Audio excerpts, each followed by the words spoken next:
আমচু কেন্দ্ৰীয় সমিতিৰ নিৰ্দেশত আমচু কলিয়াবৰ জিলাৰ সমিতিৰ উদ্যোগত কনুৱামাৰী আঞ্চলিক আমচুৰ সহযোগত কনুৱামাৰী পঞ্চায়তৰ অন্তৰ্গত বানাগ্ৰস্ত ৰাইজৰ আমি দুখ দুৰ্দশাৰ খবৰ লৈ তিনিটাকৈ আমি শিবিৰ পৰিদৰ্শন কৰি তেওঁলোকৰ বৰ্তমান অৱস্থা আমি বুজ লৈ আমি আমচু কলিয়াবৰ জিলা সমিতিৰ তৰফৰ পৰা আমি তেওঁলোকক কিছু বান সাহায্য প্ৰদান কৰোঁ। আৰু ইয়াত আজি আমি দ্বিতীয় পৰ্যায়ৰ যোৱাকালিও আমি আমচু মাননীয় সভাপতি ৰেজাল কুম চৰকাৰ ডাঙৰীয়াক বা কলিয়াবৰৰ অন্তৰ্গত বহুকেইটা বনাঞ্চল পৰিদৰ্শন কৰি তেওঁ ৰাইজৰ দুখ দুৰ্দশা বুজি কিছু সাহায্য প্ৰদান কৰি গৈছে। আৰু লগে লগে ৰাজ্য চৰকাৰকো বহু কথা কৈ গৈছে। যথেষ্টখিনি বৰ্তমান মানুহৰ বানগ্ৰস্ত হৈ যথেষ্ট ক্ষতিসাধন হৈছে আৰু ক্ষতিসাধন ৰাইজক বিশেষকৈ বিভাগীয়ভাৱে সহায় কৰিবৰ কাৰণে ৰাজ্য চৰকাৰক দাবী উত্থাপন কৰিছে।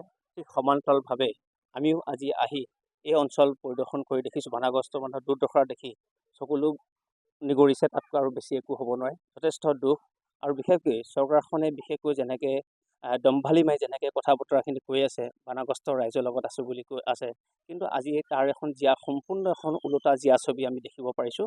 গতিকে আপোনালোকৰ জৰিয়তে আমি ক'ব বিচাৰিছোঁ চৰকাৰৰ এনেকৈ দাংকোপময় কথাৰে কিন্তু কোনো কাৰণে কেতিয়াও গ্ৰহণযোগ্যতা নহ'ব। এই কাৰণে যে যথেষ্ট এতিয়া মানুহ যথেষ্ট বিপদত বানগ্ৰস্ত হৈ নিজৰ ঘৰ বাৰী সমস্ত এতিয়াও পানী কবলত পৰি আছে। এতিয়া তেওঁলোকে শিবিৰত থাকে, এটা শিবিৰত প্ৰায় 50 ঘৰ 60 ঘৰ এনেকৈ পৰিয়ালকে বসবাস কৰি আছে। তেওঁলোকৰ যথেষ্ট খোৱা পানীৰ অভাৱ, যথেষ্ট খাদ্য সামগ্ৰীৰ যথেষ্টখিনি অভাৱ। চৰকাৰীভাৱে কিছু সাহায্য দিছে, নাই দিয়া নহয় দিছে, কিন্তু সেইখিনি পৰ্যাপ্ত নহয়। গতিকে আমি এটা সংগঠন, আমি প্ৰায় 400 পৰিয়ালক আমি সা সামগ্ৰী বিতৰণ কৰিছোঁ আৰু লগত আমি আৰু বিতৰণ কৰি যাম। পৰ্যাপ্ত পৰিমাণে আমি নিশ্চয় আমি বিতৰণ কৰি যাম। ইতিমধ্যে আমি এনেকৈ বান সাহায্য এইটো সংগ্ৰহ কৰি আছোঁ।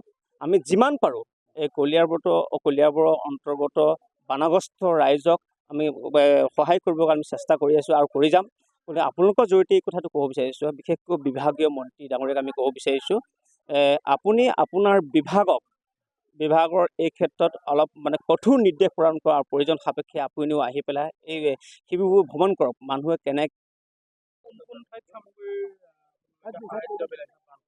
চাওক, আজি আমি কলিয়াবৰ জিলা আমচুৰ উদ্যোগত আমাৰ দ্বিতীয় পৰ্যায়ৰ বান সাহায্য শিবিৰত আমি গৈ আছো আৰু ইতিমধ্যে আমি দুটা শিবিৰত আমি বান সাহায্য কিছু পৰিমাণ দিছোঁ। আমি যিহেতু কলিয়াবৰ জিলা আমচুৰ আমাৰ সদস্যসকলে আমি এটা সিদ্ধান্ত লৈছিলোঁ যে আমি প্ৰতিদিনে অন্তত 400 পৰিয়ালক আমি বান সাহায্য দিয়াৰ এটা প্ৰস্তুতি চলাম আৰু সেইমতে যোৱাকালি আমি প্ৰথম পৰ্যায়ত প্ৰায় 450 পৰিয়ালক আমি বান সাহায্য দিবলৈ সক্ষম হৈছোঁ আৰু আজি দ্বিতীয় পৰ্যায়ত আমি 400 পৰিয়ালক আজি আমি বান সাহায্য দিম। কিন্তু আমি এই অঞ্চলসমূহ ভ্ৰমণ কৰি আমি কিছুমান বস্তু আমি দেখিবলৈ পাইছোঁ। অসম চৰকাৰে বানাক্ৰান্ত লোকসকলক যি বান সাহায্য বিতৰণ কৰি আছে কেৱল মাত্ৰ অন্যান্য অঞ্চলত আমি পৰ্যাপ্ত পৰিমাণেহে দেখা পাইছোঁ আৰু য'ত সংখ্যালঘু লোক বসবাস কৰে তাত কিন্তু চৰকাৰে পৰ্যাপ্ত পৰিমাণৰ না ৰেচনৰ ব্যৱস্থা কৰিছে না অন্য কোনো যাৱতীয় সামগ্ৰীৰ ব্যৱস্থা কৰিছে। গতিকে এনেকুৱা এটা দুৰ্যোগময় পৰিৱেশত চৰকাৰে যদি একনায়কত্ববাদী মনোভাৱ দেখায় এইটো চৰকাৰৰ ভৱিষ্যতৰ কাৰণে শুভ লক্ষণ নহয়। চৰকাৰে এইটো মনত ৰখা উচিত, গণতান্ত্ৰিক ব্যৱস্থাত ৰাইজেই ৰজা।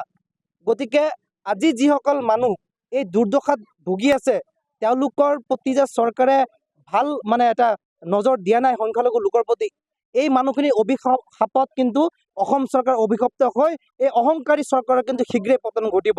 গতিকে মই এইটোৰ লগতে আহ্বান জনাইছোঁ মাননীয় জলসম্পদ মন্ত্ৰী ডাঙৰীয়াক যে এই কলিয়াবৰ অঞ্চলৰ যিমানখিনি ঠাইত মথাউৰি নিৰ্মাণ কৰিছিলে প্ৰতিটো মথাউৰি জলসম্পদ মন্ত্ৰী ডাঙৰীয়া আহি পেলাই ভ্ৰমণ কৰিব লাগে আৰু সংখ্যালঘু অঞ্চলসমূহতো তেওঁ আহিব লাগে। আহি মানুহৰ দুখ দুৰ্দশা বুজ লৈ তেওঁলোকক কিমানখিনি চৰকাৰী সাহায্য পাইছে সেইটো বিভাগীয় মন্ত্ৰী ডাঙৰীয়া নিজে আহি পেলাই এই খবৰটো ল'ব লাগে। আৰু মই কলিয়াবৰ জিলা আমচুৰ তৰফৰ পৰা অসম চৰকাৰক এটাই দাবী আৰু আহ্বান জনাইছোঁ, যিমানখিনি মানুহ আমাৰ বানাক্ৰান্ত হৈছে সকলোকে সুদৃষ্টি দিব লাগে, সকলোকে পৰ্যাপ্ত পৰিমাণৰ ৰেচনৰ ব্যৱস্থা কৰিব লাগে, স্বাস্থ্য চিকিৎসাৰ ব্যৱস্থা কৰিব লাগে। এই সময় সাম্প্ৰদায়িকতাৰ সময় নহয়। মই আহ্বান জনাইছোঁ অসম চৰকাৰক সকলোকে একেভাৱে যাতে চৰকাৰে নজৰ দিয়ে। এইখিনিয়ে আমাৰ কলিয়াবৰ জিলা অংশৰ পৰা চৰকাৰলৈ আহ্বান। এই কথাটো স্পষ্ট হৈছে সংবাদ মাধ্যমৰ জৰিয়তে। আমাৰ ওচৰত প্ৰাপ্ত খবৰ আছে, প্ৰাপ্ত খবৰ স্পষ্ট হৈছে, যিবিলাকৰ বানগ্ৰস্ত নহয়, কোনো ক্ষতি নহয়, ক্ষতি হোৱা নাই, তেওঁলোকেহে বান সাহায্য পাইছে। যিবিলাক বানগ্ৰস্ত এতিয়াও শিবিৰত আছে, তেওঁলোকে বান সাহায্য পৰা নাই। চৰকাৰে এই ক্ষেত্ৰত এটা দৃষ্টান্ত দেখক, এটা তদন্ত কৰক। তদন্ত কৰি আচলতে যিখিনি প্ৰকৃত যিখিনি বানগ্ৰস্ত মানুহ, তেওঁলোকক বান সাহায্য নিদিয়ে। যিসকলে বানগ্ৰস্তৰ নামত তেওঁলোকে কোনো ধৰণৰ পানী তেওঁলোকৰ অঞ্চলত নোহোৱাকৈ তেওঁলোকে বান সাহায্য গ্ৰহণ কৰিছে, তেওঁলোকক ওপৰত এটা ব্যৱস্থা গ্ৰহণ কৰিব লাগে, যিটো ব্যৱস্থা নেকি আৰু মানুহৰ মুখে মুখে হয় যে এনেকুৱা চৰকাৰখনে এই ক্ষেত্ৰত অলপ কঠোৰ হৈছে বুলি। যোৱাকালি বৰঘুলি, ভোৰবন্ধা অঞ্চলত যোৱাকালি সভাপতি ডাঙৰ নিজে আহি পৰিদৰ্শন কৰিছে। সভাপতি ডাঙৰ যোৱাকালি দি গ'ল। আজিও আমি কনুৱাবাৰী পঞ্চায়তৰ অন্তৰ্গত প্ৰত্যেকটো বান শিবিৰ আমি পৰিভ্ৰমণ কৰিম। ইতিমধ্যে আমি 2টা শিবিৰত বান সাহায্য প্ৰদান কৰিলোঁ। বাকী শিবিৰখিনিত আমি যাম, বান সাহায্য প্ৰদান কৰিম। তাৰ উপৰি আমি আৰু আজি যিখিনি আমি বান সাহায্য আনিছোঁ, এইখিনি যদি আমি বাচি যায়, অন্য এটা অঞ্চললৈ আমি নিশ্চয় যাম। তাৰ উপৰি আমি আৰু বান সাহায্য সংগ্ৰহ কৰি আছোঁ।